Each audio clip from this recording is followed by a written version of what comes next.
SNY Super Slow Motion is brought to you by your Mercedes-Benz Tri-State dealers. Visit them on the web at searchmercedes.com. Tried to do that in super slow motion.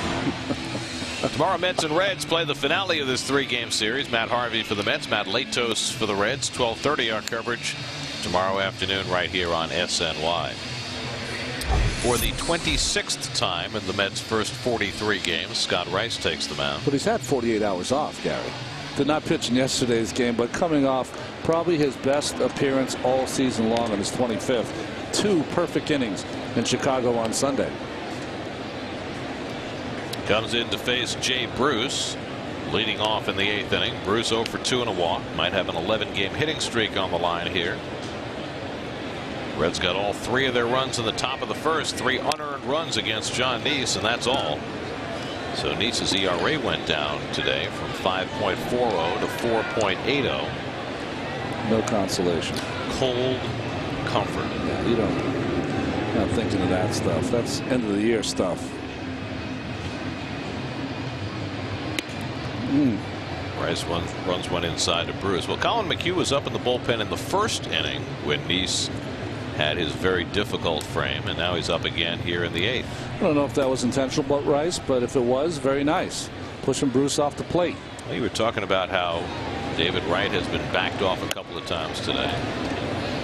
It's just very simple. If you're watching the game and your best players rush back a little, hey, and leak, that's the way you pitch. So there's nothing wrong with that. But there's nothing wrong with countering and moving their hitters off the plate. Saying, I saw it, so take this one. Now Buck moves away, and Bruce swings over that breaking ball, and it's 2-2.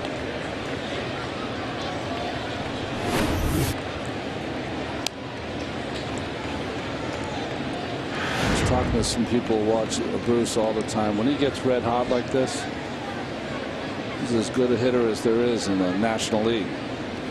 Double on a home run last night, but he gets jammed that time by Rice. Struck him out with a changeup. So Rice comes in and strikes out Bruce. Let's check in with the studio. Gary Apple is there with a game break.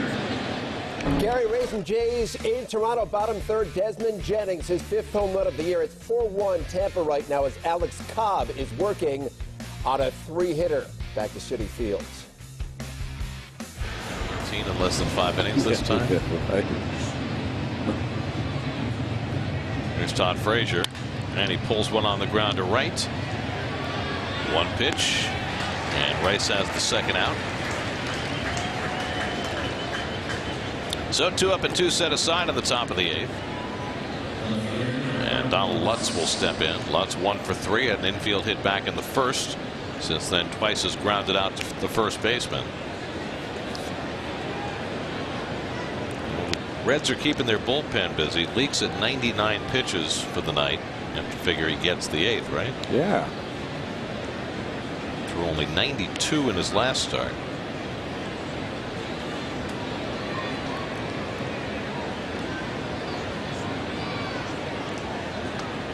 That Cincinnati bullpen, when it's right, is very difficult to hit. And last night, Aroldis Chapman looked once again like his unhittable self. And the only reason I say yes, Gary, is that sometimes a pitcher is going so good that you don't want to take him out of there, because right now it almost looks like he could throw whatever he wants to throw to the Met hitters. They just have not been able to center the baseball off Leak. You bring someone else in, you're doing him a favor.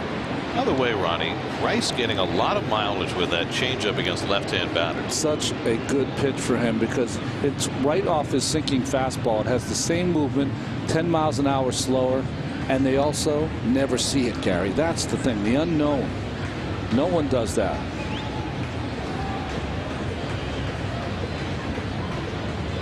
And he gets Lutz to end the inning. That's a spectacular inning for Scott Rice. Couple of strikeouts along the way against the lefties. We go to the bottom of the 8th, 3-0 Cincinnati.